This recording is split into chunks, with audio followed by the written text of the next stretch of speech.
The Weekly Hugh Demon. Full steam ahead. I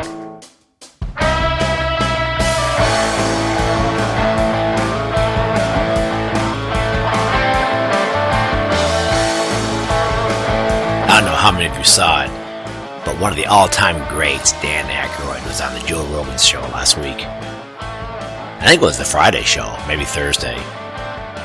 I'm not sure how many of you know who Dan Aykroyd is. I assume all of you do, because he is a household name.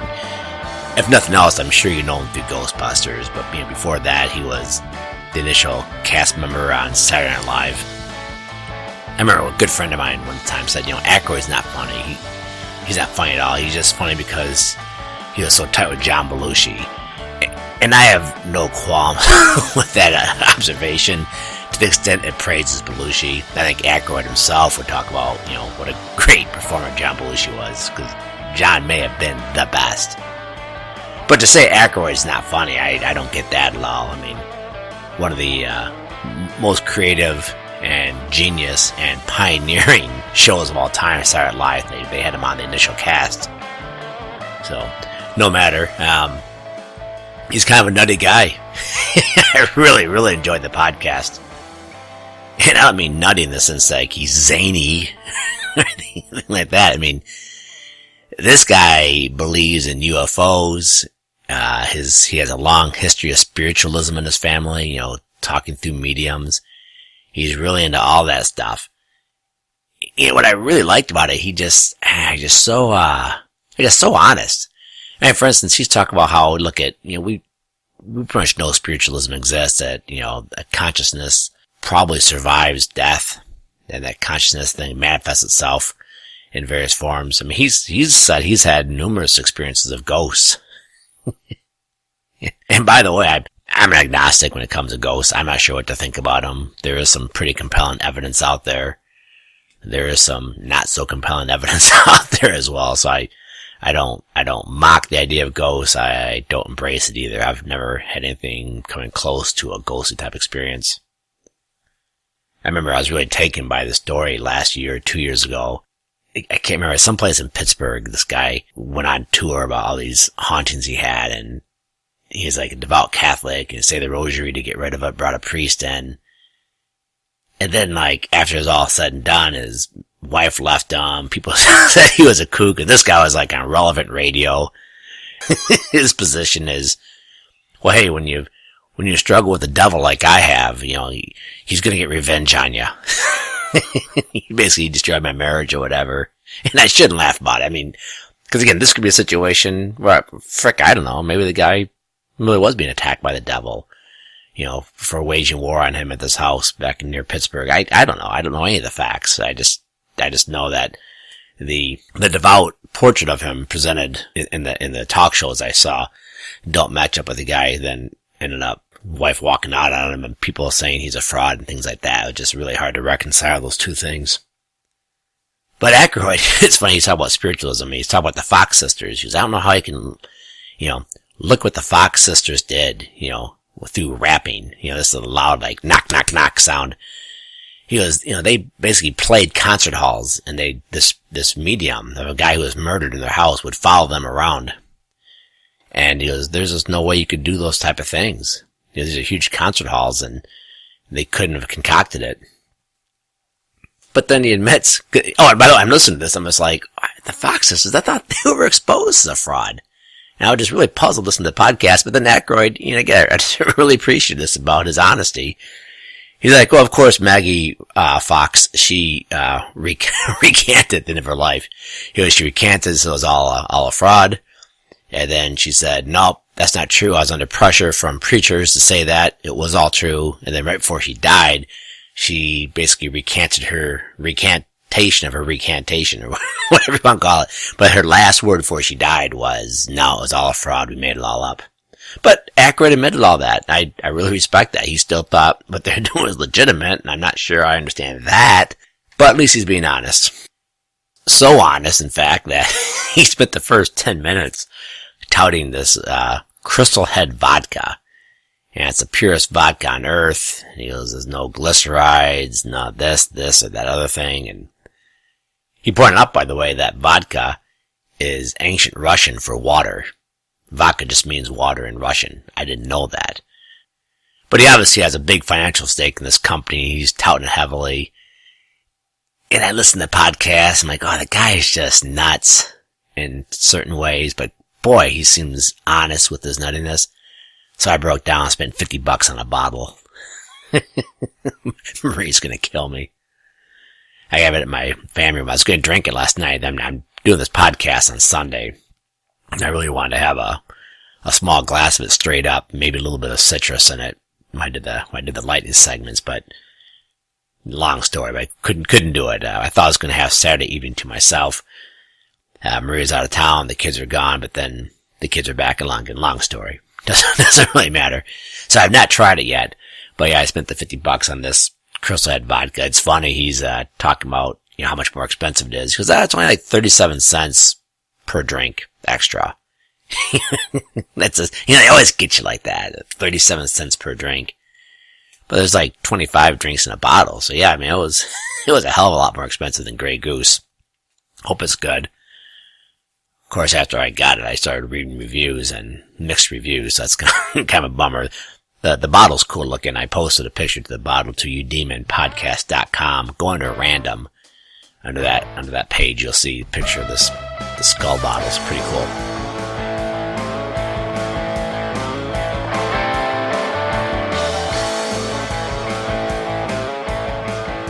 Going back to Aykroyd's nuttiness, he's a big believer in UFOs. He basically believes that some are benevolent, some are malevolent, some are just curious. He thinks it's been going on since the dawn of man, that these aliens have been coming down to Earth. He himself says he's had 4 experiences with UFOs. Not an abduction or anything like that, but just he's seen 4 of them there. He said no doubt are UFOs. And he kind of goes through it in detail. It's kind of interesting. But at one point in the podcast, they're talking about how some people think that it was aliens who came down and made humans different than primates. Basically instilled in us the chemicals, whatever it is, to make us different than the primates. Kind of like in that Planet of the Apes, when they come up with that formula to make the apes into humans.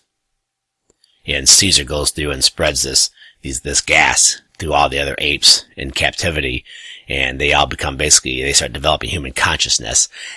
That appears to be a thing among some alien believers, is that at some point aliens came down and instilled that spark in us to make us different than the primates. Yeah, that's just unbelievable. To what lengths are people going to go so they don't have to believe in God? Because that is basically the Catholic position of how you square it with evolution. The Catholic Church would tell you, you can believe in evolution. The Catholic Church does not teach the 6 days of creation as put forth in Genesis. The idea that the Catholic Church believes that is ludicrous. They haven't believed that in, ever. You go back to the earliest years, and I shouldn't say the earliest, I can't really speak to the first couple hundred years of Christianity, but by the Middle Ages, the Catholic Church is clearly like, it's a myth, but not a myth in the sense that it's just totally bogus. People totally abuse the term myth. Myth basically means a story that's probably made up that ingrains a deeper truth.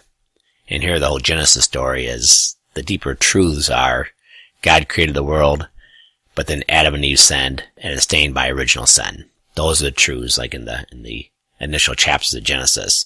God created the world, and it's stained by original sin.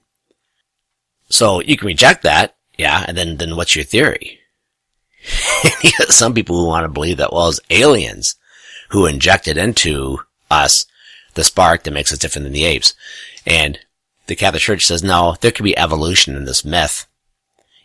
Slowly things evolved, and primates evolved, etc., etc. But at some point, something clicked that turned us into humans, shifted us from primates into humans.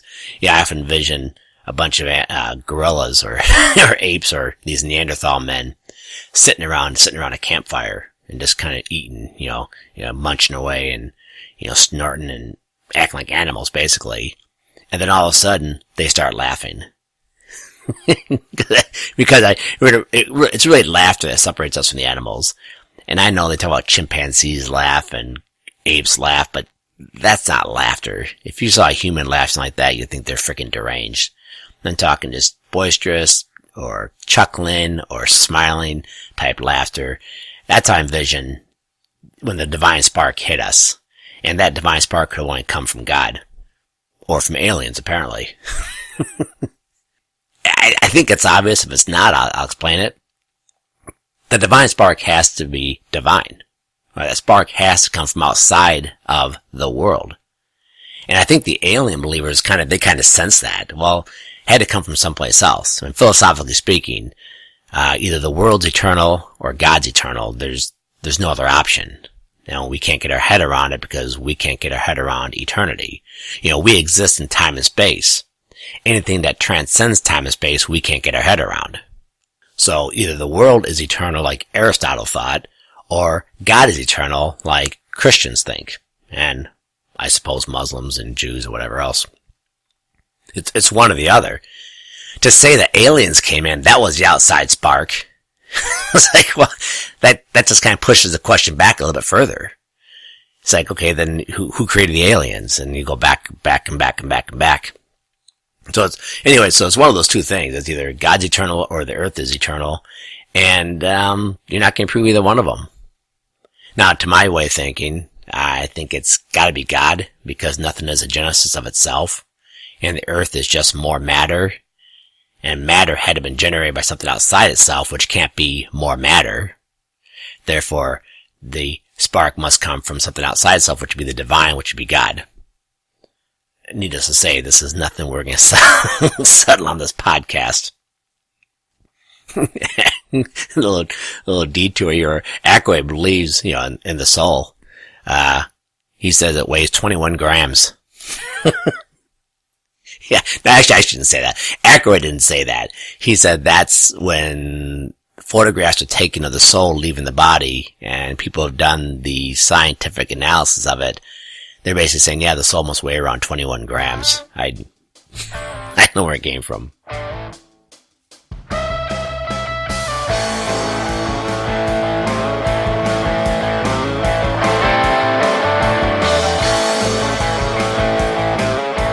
Two things hit me while listening to the Rogan podcast with Aykroyd. One is, I don't know if he realizes or not, but he is inches from turning this thing into like a legitimate TV show. He has that one guy in the background who looks up various facts and looks up things on the screen, and then you hear Rogan and his guests like looking at something on screen. So there's the two of them facing each other, and then there's apparently a screen between them facing like perpendicular, and they'll look at things on the screen and then sometimes they'll show the viewer on YouTube what that thing is, but not always. And I'd never watched Rogan on YouTube. I just went and looked at the Aykroyd one because I want to look at some of these pictures they're talking about, and sometimes they posted them and sometimes they didn't. But I was like, boy, if you got in the habit of showing those constantly, because they must do it every, I don't know, at least once every 5 minutes, there's something that they're talking about that they're looking at on a screen. It's like, hey man, you really ought to put that up on the YouTube video. And then if you're jumping back and forth between Aykroyd and Rogan and what's on the screen, it's like, you got a TV show. And I really enjoy the Rogan podcast. Again, he and I have like very little in common. Like the only thing I think we have in common is we both just absolutely find the far left and the social justice warriors absolutely freaking absurd. Which is a big thing they have in common, I admit that. Oh, and I guess he's really ripped, so we have that in common too. No, but I think it'd make a good TV show. Again, I'd probably keep listening to it on the podcast, because my big thing about podcasts, like, I'm driving someplace, or I'm working in the garden, or I'm going for a walk, or making love, or listen to the podcast at the same time. The second thing that hits me about the Rogan show, and this isn't just Joe Rogan, this is a Tom Woods show. It's everything about podcasting with guests. I love it. And I realize that points to a shortcoming in this podcast. And I am, by the way, mulling over ideas to have guests on here at some point. Thinking possibly go to 2 podcasts a week, and one will be this monologue, and another one would be having a guest on. Again, mulling over. I'm not there yet, not even close yet. I'm one of those guys that when I do start getting serious about it, I'll go from 0 to 100 real fast. If I start thinking about doing it, I'm probably gonna do it like within a week or two. But right now, I'm barely even idling on this concept. Anyway, what I find fascinating about it is its connection to John Sr. And if you go back to earlier podcasts, you'll hear I've talked a lot about this guy named John Sr. John Sr., I don't know, he died like in the 1990s, 20 years ago or more. He grew up on the East Coast. In high school, he like left home, like ran away and went and worked as a ranch hand, like in freaking Wyoming or something like that. And he was a total non-believer, and then he had some sort of religious experience. And I need to there's a new biography about him I really, really want to get. I should put it on my Christmas list. But they tell him he had this religious experience, and he became a college professor, and he started the Integrated Humanities program at Kansas. It got some controversy because, people are sending their kids to the University of Kansas, where he's a professor. They're signing up for the Integrated Humanities program. And these college kids are converting to Catholicism. Many are becoming, or at least some are becoming priests. Some are becoming nuns.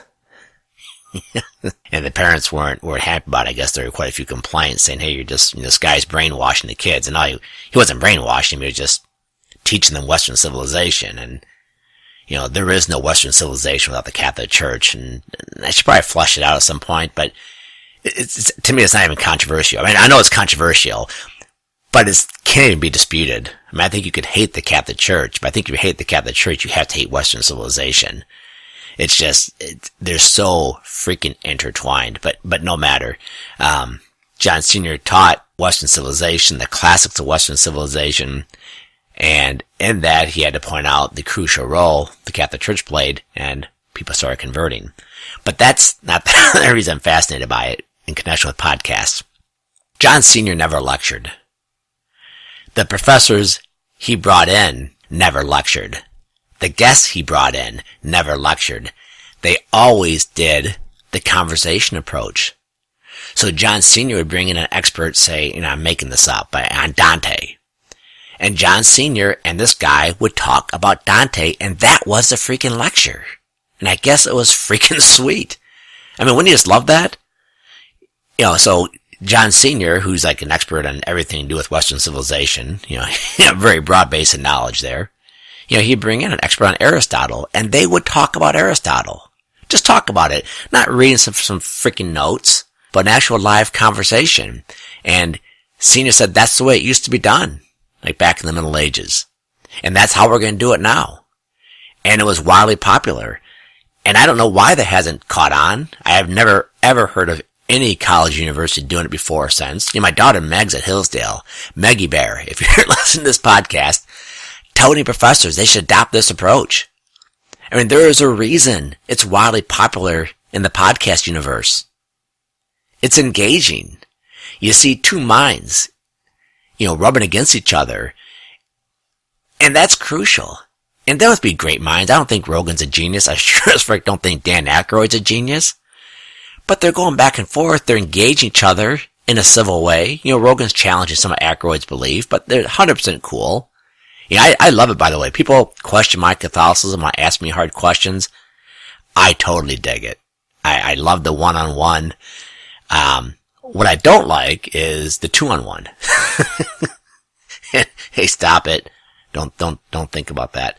I don't like necessarily the group approach, like John Sr. did. I do think there's an issue there that if it's one-on-one over beer, I love that. I do fear that once there's other people in the room or at the table, you start getting a little bit defensive. Yeah, because you don't want to look like an ass. You don't want to lose the argument. You don't want to look like your position's weak or you're mentally weak. I think pride starts to seep in. But if you have two guys who are, somewhat like-minded and friendly towards each other, and they are just engaging each other on things that, they're not going to line up perfectly. You're never, ever, ever going to line up perfectly with someone you're engaging with. So, the minds will rub against each other. It will produce friction. It will sharpen the mind. And it will sharpen your listeners. It's not just one person hammering through. Yes, someone else say, no, but wait a second. Let's look at it this way. So again, I find it fascinating that in the podcast universe, as exemplified by the Joe Rogan podcast, you have the John Senior Integrated Humanities Program from Kansas, and this whole conversationalist approach. Just one quick aside, that's one reason I really hate two types of dialogue. One, I hate the screaming match. I've never ever liked that. The Jerry Springer show and crap like that. Never understood it. Just no one's mind's getting sharper. You're just basically launching bromides at each other. That's not instructive of anything for anyone, or does not reveal anything, or does not illuminate anything. But equally so, I hate the Me Too discussions. So you got two conservatives or two liberals, and they're just sitting around ripping on someone else. That they both disagree, and it's just a matter of who can pile on more. And you and I are so much with it. We're so cool. We're so smart, and everyone else is a bunch of freaking idiots. That's not friction either. You need that friction between two minds. And the thing is, with a conversation, that friction can always be there. And again, in a good way. I'm not talking about arguing. And sure as frick not talking about quarreling. I'm talking about two minds engaging each other from different angles, like you see in the Joe Rogan show. And if you're having a conversation with anyone, there's always room for that friction, because you're two minds. You're not the same mind. So you might line up, and you might be a conservative, libertarian, Catholic, principle of subsidiarity type thinker like I am, or I'm not calling me a thinker or not, but that's the person I am. And you have another person, the exact same, conservative, libertarian, Catholic, principle of subsidiarity type person. And that person, I sit down and have a drink at the bar, there's stuff to talk about. There's different angles that the other person hasn't thought about through their experience. We're not going to line up exactly. We're going to have a difference of opinion on things. And I think, the two of us sitting down and talking with other people listening could be very instructive for everyone involved. So again, just find it fascinating that the podcast universe has evolved to that as being the number one approach. And I think it's a great thing. Let's do some lighting segments. So it's Sunday, and I wake up to the news that there's new allegations against Justice Kavanaugh. Apparently when he was at Yale, someone saw his friends push his penis into the hands of a female student. So his friends push his penis into the hand of a female student. And that's all it said. And I was going to Google to get more details, but I was really worried I might get more details. I mean, this isn't like, shoving someone into an oncoming bus. I mean, you'd think, logistically, that's just a tough visual. I mean, it's like, whoa! And then pushing from behind, and it's out, and her hand's like wide open. Well, you guys do with that whatever you will. And so I'm out Thursday evening walking around. It's one of my favorite times to be walking. It's cool enough because the sun's gone, and there's a storm coming in. It's actually just south of us, and my weather app is saying, hey, you might get hit with it. So I'm out walking around just in the neighborhood, and it's just beginning to rain. I mean, very little, like pitter-patter here, not even hardly hitting me. And there's thunder way off in the distance. And I'm getting back to my front yard, and there is a flashing lightning bolt. I mean, it was bright. And then, a second later, there's a huge crackling boom. I mean, it freaked me out. I mean, and it was a blinding light. It was like, whack! And then everything went brown in my pants. It kind of freaked me out. I went up to the front porch at that point. It kind of reminds me of this old pirate joke. The sea captains deal with pirates a lot. And whenever a pirate ship would come up, his first mate, would say, hey, the pirate ship on the horizon, and the captain would say, bring me my red shirt. First mate would come up and say, there's 3 pirate ships on the horizon, and he'd say, bring me my red shirt. And I asked him, I said, how come you always have your red shirt brought to you before you combat with pirates? And he says, well, in sword play, it's inevitable that I'm going to get sliced, I'm going to get cut, and I'm going to bleed. And I don't want my men to lose heart. If they see their leader bleeding through a white shirt, they're going to lose heart. So I wear a red shirt so they can't see the blood. Like, oh, what a noble man. And a couple weeks later, first mate comes and says, sir, he goes, there are 10 pirate ships on the horizon. And the captain says, bring me my brown shorts.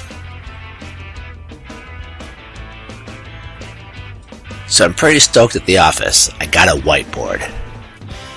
One of those dry erase boards help keep various projects organized. And it's odd. I mean, I know I have thought about getting one off and on for like the past 10, 15, 20 years. I never did it.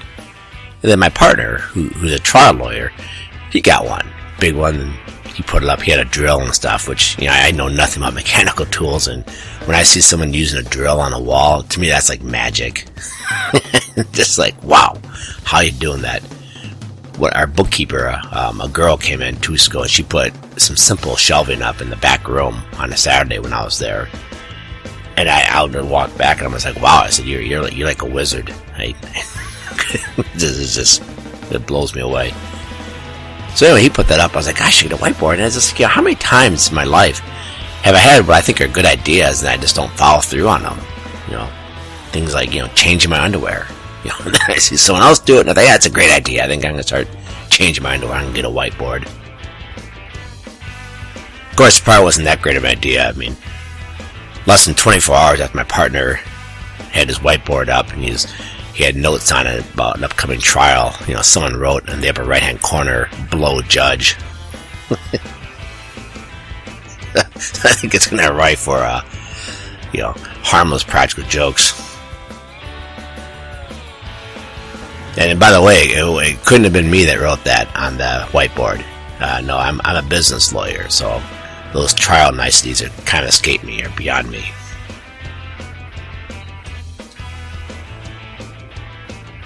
So have you seen this, I don't really call it to-do. That's my extensive vocabulary at work, this big to-do. The London Zoo has declared that it has 2 lesbian penguins. A lot of conservative commentaries like, they're politicizing the penguins even, And I'm reading the story written by, I think it's on Ben Shapiro's website. And I'm just like, I would let the alphabet people, that's Dave Chappelle calls them, let the alphabet people, let them have the penguins as their poster child. Even in nature, people, animals are gay. It's so natural to be gay. It's like, and then go Google the Adele penguins and see just how awful penguins are. Apparently, back in the 19th century, it was discovered. One of the early explorers of the Antarctica just saw the unbelievable sexual habits of penguins, and they wouldn't even report on it because it's so shocking to the population. You couldn't put that stuff in a newspaper. And there's a link at the Udemy Podcast blog site to this Guardian article from like 2012 where they go in great detail. I don't even want to mention it, but it involves necrophilia. It's freaking nasty. So if the alphabet people are saying, hey, look at, penguins are just like us. It's like, well, that's something that even, the furthest right family people couldn't come up with. Gay marriage is going to lead to threesomes and guys marrying their brothers. But they're saying, hey, we're just like the penguins. Like, yeah, I'm afraid maybe you are. So go check out the article, but it's shocking stuff. I remember one time I was arguing with the guy back when I was like in my 20s. He's like, talking about sodomy. And he's just like, it's natural. He goes, crying out loud, chimpanzees do it. And I'm just like, they also crap in their hands and throw it at people. Yeah, I'm not sure you'll see that in one of the wilder scenes at a San Francisco bathhouse. Yeah, I did the crap in my hand and throw it once. You should have seen the shocked look of people at the reception. Reminds me of a dairy barn tour I took. A group of us went out to a friend who's a dairy farmer. And we had a couple of drinks, and they gave us a tour of the dairy operation. And you go in this building, and you step down like 3 feet, and it's all concrete, and the cows stand there. And I guess you do that so then when you milk them, you can stand like eye level. And you grab the udder or the teat, you stand there, and so it makes it a lot easier than bending over, grabbing one of those 3-legged stools like you always see in the pictures. And so we're walking along, and then one of the cows craps, and it hits the concrete, and it splatters. And it's like, frick, that almost hit me. I mean, I'm like freaking out. And they're like, oh, try to walk in the middle, you're less likely to get, crap on you. And as the other cows are crapping, and you're not, I mean, you are less likely, but you're still like getting it because it falls, through its projectile. It might hit your leg or something. I mean, I turned around and I bolted. I mean, I didn't run, but I walked very fast. Fortunately, I was in the back of the line anyway, and you have to walk in single file. I just turned right around. I walked back out. Like, there ain't no way am I complete the tour. Because we have like 80% of it to go. And I'm just like, I mean, there might as well have been like, lava coming in on the other side of this alley. There's no way I'm moving forward. I was just totally freaked out, but the rest of them completed the tour. I think I went out to the car and, hosed myself down with kerosene and had another beer. I'm not sure, but man, it freaked me out. You ever have situations? I mean, it happens to me fairly frequently. The situation is, you feel like you're the only sane one. So in that group, there's like, 12 of us, 15 of us. And everyone else completed this tour. Hey, I think there are 20 because there are kids with us as well. Everyone else completed the tour. And I'm the one who left. I'm just like, why would you possibly, we're dressed like, in shorts, but, golf shirts, stuff like that. Why would you possibly want to take, not even the chance, pretty much the likelihood that you're going to get crap on you. Why would you want to do that? Why don't you get the hell out of here? And I'm the only one who did. Maybe it was rude. And now I knew the owners fairly well. The owners thought it was funny. I mean, I didn't hurt their feelings at all. Maybe the other people there thought they'd hurt their feelings. I guess I can respect that. But that's happened to me a couple times. I had a situation a while back. There were like 50 people at this function, and I was just absolutely miserable, and I left early, and everyone else there was just absolutely loving it. And I'm just like, wow. It's like everyone's chanting 2 + 2 = 5, and I'm just like, no, it's 4. And they said it's 5, and I'm saying it's 4. And I guess there's too much of a Democrat in me, not in like Republican Democrat, but Democrat thinking, if everyone else thinks it's okay, and I am just 180 degrees opposed to it, it really does kind of throw off your sense of equilibrium. I think every sane person questions sometimes whether they're sane. And I gotta say, it happens to me quite a bit. And it's like, I find things funny that other people don't find funny, or hilarious other people find only mildly funny. I've been told that a lot. It's man, I can't believe how funny you found that. And I'm just like, oh, well, I thought it was really freaking hilarious. I say, I don't know if that's a thing, or that's just a personal idiosyncrasy that I have. I'm not sure.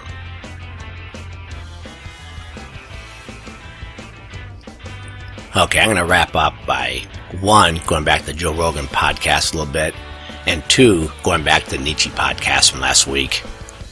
I've gotten some blowback on Nietzsche. A couple people told me it was just a little bit too heavy or too deep, which maybe in their polite way of saying it was incoherent. I don't know. But all I'm trying to say, again, the Nietzsche thing is, as I point out in other podcasts, our mental world is subject-object, yourself and other things. And we typically kind of ping back and forth between subject and object. The vast majority of us in our everyday existence are gratifying the subject, and we grasp onto objects to gratify the subject, and we kind of go back and forth. You might focus on a project at work for a little bit, but that's only so you can make money to gratify the self. And so everything's kind of wrapped up in this ego, self-centered type approach, and that's not necessarily a bad thing, but it is a thing. It is an ordinary thing. Nietzsche kind of took that to another whole other level and said, there is only the ego, there is only the subject, and you need to exercise the will to power to gratify yourself with all things. So he had this like really, really warped inflated view of the subject. Whereas the religious pursuit tries to shrink the subject, shrink the ego, practice detachment so it can better appreciate the object, and maybe even enter into that thing I call the existential gap, where you're between the subject and object. That's when you're in like Zen mode. You're not doing either thing.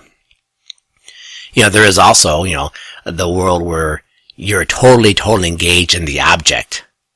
That's being in love. When a man falls in love with a woman and vice versa. When you fall in love, you're totally enraptured with that object. That object world is also reached by the great artist, or just any artist, who's really focused on producing a poem or a sculpture, whatever it is. When you're totally absorbed in the thing, you've kind of left yourself behind, you're absorbed in the object. But there is that third mode where you're kind of suspended between subject and object. Because as I pointed out in other podcasts, if you are trying to shrink the self, purify the self, polish the mirror as the northern school of Zen taught, if you're trying to do those things, you are focused on the self. That's a major problem. And it gets kind of tricky. It's like, well, I'm focused on the self, and therefore that in itself is selfish, and then you're just down this rabbit hole of confusion. And I have reasons, by the way, why I think it's a rabbit hole, but I can't go into them here.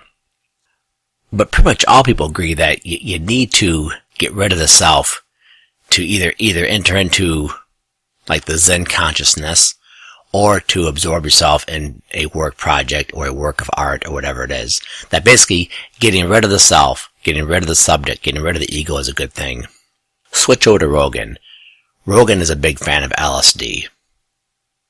I'm not. I've never even seen acid, much less taken it.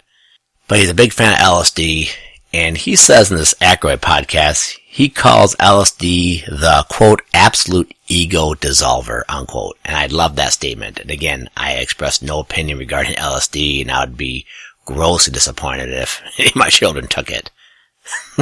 So, if they're listening here, make no doubt about it, I am not applauding LSD. But that concept, dissolving the ego, is really cool. I like dissolve. It's an intransitive verb. The ego dissolves. That's intransitive. And intransitive means, and this is the dictionary definition, quote, characterized by not having a direct object, unquote. So when the ego dissolves, it's not thinking about itself. So you're not in this northern school of Zen. You're polishing the mirror, polishing the self. I have to get pure. I have to be spiritual. I. No, the intransitive verb, dissolve, means the ego is not focused back on itself. When you're trying to spiritualize yourself, you're trying to cleanse yourself, your self is the object. With the intransitive verb, yourself has no object. Again, I realize that's kind of confusing. You can gel on it, whatever. But that's what Rogan says happens. And once you've totally dissolved the ego, freaking obliterated it through LSD, all sorts of different forms of consciousness open up to you. Well, that's the exact same thing you achieve in Zen meditation. That's the exact same type of thing that St. John of the Cross wanted you to see in his writings. And a lot of parallels in St. John of the Cross and Zen. I've also pointed out last week and I'm pointing out now, you can get the same type of effect with a couple drinks. Yeah, I'm a firm believer that a couple drinks shrinks the ego and lets you see things as they really are. Shifts your consciousness, so to speak, in a good way.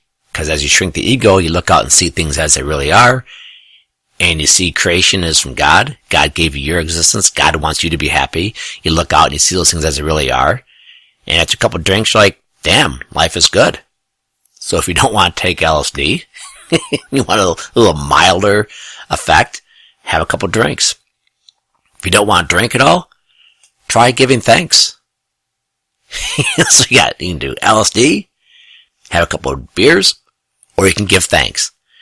Giving thanks shifts your consciousness, takes you outside yourself, because the opposite of giving thanks is envy, resentment, whatever you want to call it. It's like, I deserve more, I should have a lot more than I have already. Well, that's just all self-centered. It's all ego-centered. And then your thoughts are refracted through that swollen, freaking dense, awful ego of yours, and you're not seeing things as they really are. giving thanks has just the opposite effect. So giving thanks in a way is like, the mental disposition of taking LSD. And again, I would urge you to try it. Try spending a week just giving thanks constantly for everything you see. And this does not come naturally to me, by the way. I'm trying to do more of it, as I'm getting older. And I wish I'd heard about this when I was a younger person. Or as Billy Joel says, when I wore a younger man's clothes. But try it. Just go around just being thankful for everything. I think you'll see it shifts your consciousness. Alright, that's a wrap for this week. Please follow us on Twitter, check out the Facebook page, go to the blog, check out udemonpodcast.com. There's all sorts of information over there that you might find interesting. As always, thanks for listening.